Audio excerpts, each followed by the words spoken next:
Assalamualaikum warahmatullahi wabarakatuh. Bagaimana kabarnya hari ini anak-anak? Semoga selalu sehat ya. Dan semoga anak-anak selalu dalam lindungan Allah Subhanahu wa Ta'ala. Amin. Ustazah harap semoga anak-anak selalu dalam keadaan ceria dan juga tetap bersemangat. Nah, alhamdulillah pagi ini Ustazah juga dalam keadaan sehat sehingga kita bisa bertemu lagi dalam materi pembelajaran adab bersama dengan Ustazah Susi. Namun, sebelum kita masuk ke materi pembelajarannya, kita akan berdoa terlebih dahulu ya. Ustazah pimpin dari sini. Teman-teman bisa ikut berdoa dari rumah. Sikap berdoa. Tangannya diangkat, kepalanya ditundukkan. Doa sebelum belajar. Bismillahirrahmanirrahim. Robbi zidni ilma warzuqni fahma. Amin. Semoga dengan berdoa maka ilmu yang kita pelajari bisa bermanfaat bagi kita semua. Amin.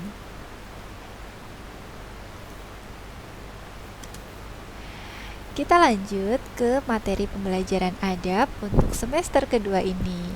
Nah, untuk adab yang pertama yaitu tentang adab terhadap orang tua.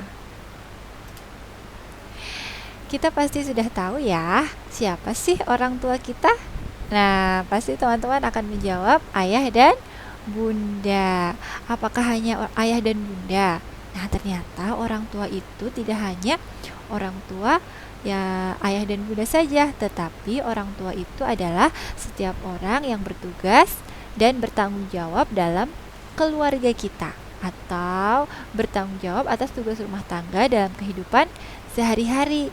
Jadi jika teman-teman masih punya nenek dan kakek atau om dan tante, itu juga termasuk ke dalam orang tua yang wajib kita hormati. Karena ternyata tidak ada orang yang lebih penting untuk dihormati selain Rasulullah dan orang tua kita.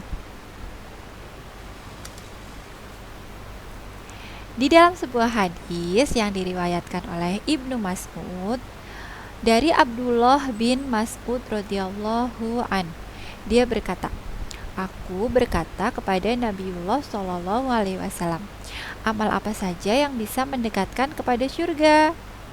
Lalu beliau menjawab, yang pertama sholat tepat pada waktunya. Kemudian apa lagi? Lalu yang kedua ternyata berbakti kepada orang tua. Lalu kemudian aku bertanya, dan apalagi Nabiullah SAW? Beliau menjawab, jihad di jalan Allah. Jadi ternyata kedudukan berbakti kepada orang tua itu di atas jihad di jalan Allah.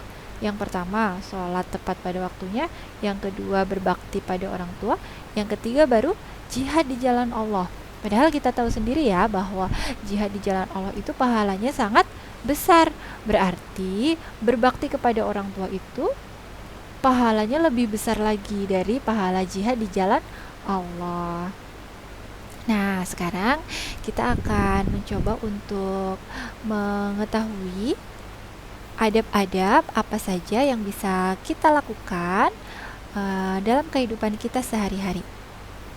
Ini hanya contoh saja, Ustazah contohkan beberapa. Nanti anak-anak bisa menyebutkan contoh-contoh yang lain di dalam proyek ya. Nah, yang pertama, tidak memandang dengan tatapan tajam. Sebagai seorang yang jauh lebih muda, kita dianjurkan untuk tidak memandang orang yang lebih tua dengan tatapan yang tajam dan tidak menyenangkan. Berikan tatapan yang lembut dan hangat ketika berhadapan dengan orang tua. Sebagaimana yang terdapat pada Sahih Bukhari nomor 2731, 2732, yang mana para sahabat kala itu selalu memandang dengan penuh hormat kepada Rasulullah SAW. Lalu yang kedua, tidak mendahulukan bicara. Jadi biarkan mereka yang lebih tua untuk berbicara terlebih dahulu agar hati mereka senang, agar mereka tahu bahwa kita menghormati mereka. Biarkan mereka berbicara terlebih dahulu. Baru setelah mereka selesai, baru kita boleh bicara. Yang ketiga, berbicara dengan nada yang lembut. Sebagai seorang yang lebih muda, hendaknya kita berbicara dengan nada yang lembut dan penuh sopan santun. Jangan pernah berbicara dengan nada yang tinggi, apalagi sampai membentak. Itu sangat dilarang, tidak boleh kita lakukan sama sekali. Lalu yang keempat, tidak duduk di depan orang tua saat mereka berdiri. Nah, hal ini harus kita perhatikan ya teman-teman ya, karena jangan-jangan kita pernah melakukan hal ini. Jika orang tua sedang berdiri, maka hendaknya kita ikut berdiri dan tidak duduk di hadapannya. Hal ini dimaksudkan untuk tidak menyamai kebiasaan orang kafir yang justru duduk saat orang tua berdiri, sehingga dianggap tidak sopan kalau dalam Islam. Jadi ketika misalnya ayah dan bunda teman-teman berdiri, teman-teman harus ikut berdiri, tidak malah duduk di hadapan ayah dan bunda. Lalu yang kelima, selalu mendahulukan orang tua.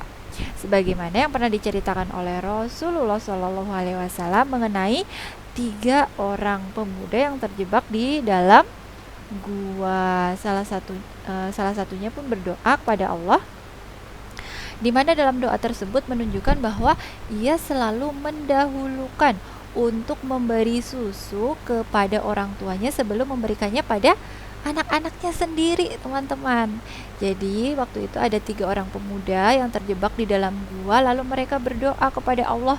Lalu salah satunya berdoa dengan cara menyebutkan kebaikannya atau menyebutkan kebaikan yang sudah pernah dilakukannya. Nah, ternyata salah satu kebaikannya yaitu selalu mendahulukan memberikan susu kepada orang tua sebelum diberikan kepada anak-anaknya sendiri. Itu ya teman-teman. Lalu yang keenam, meminta maaf. Sebagai seorang anak, hendaknya kita selalu meminta maaf kepada orang tua jika kita telah berbuat salah, sebagaimana yang dicontohkan oleh saudara-saudara dari Nabi Yusuf alaihi salam, yang mana mereka meminta maaf kepada orang tua mereka ketika berbuat salah. Jadi anak-anak pasti sudah pernah ya mendengar ceritanya Nabi Yusuf, bahwa saudara-saudaranya Nabi Yusuf itu pernah mencelakai Nabi Yusuf, tetapi pada akhirnya alhamdulillah mereka menyadari kesalahannya, lalu mereka meminta maaf kepada ayah dari Nabi Yusuf. Seperti itu. Lalu yang selanjutnya, selalu berkata baik. Meskipun orang tua mencela atau berkata buruk pada kita, hendaknya kita selalu membalas dengan perkataan yang baik, sebagaimana telah diperintahkan oleh Allah Subhanahu wa taala. Jadi, misalnya ada orang tua yang ternyata mungkin tidak sengaja berkata yang tidak baik atau berkata yang buruk kepada kita, janganlah kita membalasnya. Itu tidak boleh ya, dilarang sama sekali.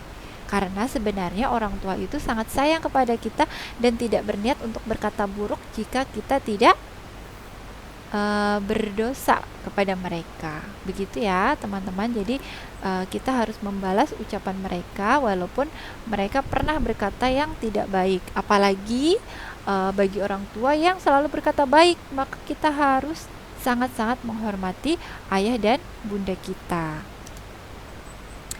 Lalu yang ke-8, menafkahi orang tua. Jika orang tua meminta sesuatu kepada kita dan tidak bertentangan dengan Islam, maka berikanlah. Jangan pernah takut untuk kehabisan harta, karena itu merupakan salah satu adab dan jalan berbakti kepada orang tua. Lalu yang ke-9, selalu mendoakan. Teman-teman, pastikan ketika kita selesai sholat, maka kita harus membaca doa untuk kedua orang tua kita, karena doa anak yang soleh itu sangat diharapkan oleh ayah dan bunda kita.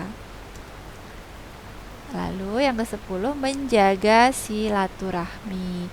Jadi nanti kalau teman-teman sudah dewasa, sudah punya keluarga, lalu sudah berpisah rumah atau berpisah dengan kedua orang tua, maka sebagai anak kita tetap wajib untuk menyambung silaturahmi dengan orang tua. Nah, itu tadi adab-adab yang bisa kita lakukan untuk kedua orang tua kita agar kita bisa berbakti kepada mereka. Nah, sebenarnya masih banyak adab-adab yang lain, nanti teman-teman boleh sebutkan di dalam project ya. Sekarang, bagaimana Ustazah kalau ternyata ada yang mungkin ada di antara kita yang orang tuanya sudah meninggal? Bagaimana ya cara kita berbakti kepada orang tua kita yang sudah meninggal? Nah, jadi anak-anak, Ustazah juga sudah tidak punya ayah. Jadi Ustazah sudah tidak punya ayah dari Ustazah kecil. Ustazah hanya punya seorang ibu. Tapi Ustazah tidak sedih karena ternyata walaupun ayah kita sudah meninggal misalnya, maka kita tetap bisa berbakti kepada ayah kita atau ibu kita. Caranya bagaimana? Caranya dengan yang pertama melunasi hutang orang tua.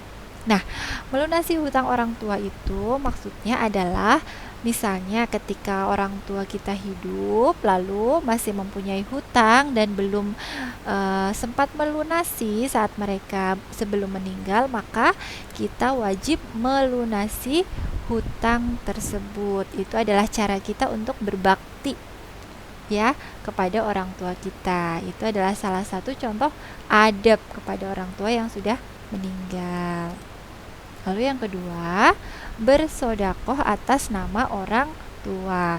Maksudnya kita misalnya memberikan sodakoh kepada anak yatim atau mungkin ke masjid dan sebagainya atas nama orang tua kita, sehingga nanti pahala dari memberikan sodakoh itu akan mengalir kepada orang tua kita. Lalu yang ketiga, menyambung silaturahmi. Nah, semasa hidup pasti orang tua kita punya teman atau saudara atau kerabat yang sering dikunjungi. Nah, maka setelah orang tua kita meninggal, kita juga harus tetap menjaga silaturahmi dengan orang-orang yang sering dikunjungi oleh orang tua kita, agar mereka merasa senang, agar kita juga bisa menghormati ayah dan ibu kita yang sudah meninggal. Seperti itu ya, contoh-contoh dari adab terhadap orang tua, baik yang masih hidup ataupun yang sudah meninggal. Sekarang kebalikan dari adab terhadap orang tua yaitu sikap durhaka.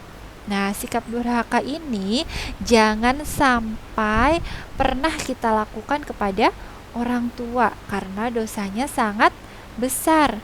Maka dari itu, agar kita bisa menghindarinya, maka kita harus tahu apa saja sih sikap durhaka terhadap orang tua. Nah, contohnya yang pertama, misalnya membuat orang tua sedih dan sakit hati. Pernahkah kita membuat orang tua kita sedih? Pernahkah kita membuat orang tua kita sakit hati? Kalau pernah, maka sekarang juga boleh minta maaf kepada ayah dan bunda, karena ternyata itu adalah salah satu sikap durhaka. Padahal sikap durhaka itu dosanya sangat besar, teman-teman. Jadi pastikan kalau kita merasa pernah membuat mereka sedih, maka minta maaflah agar bisa dimaafkan. Lalu yang kedua, berkata gitu.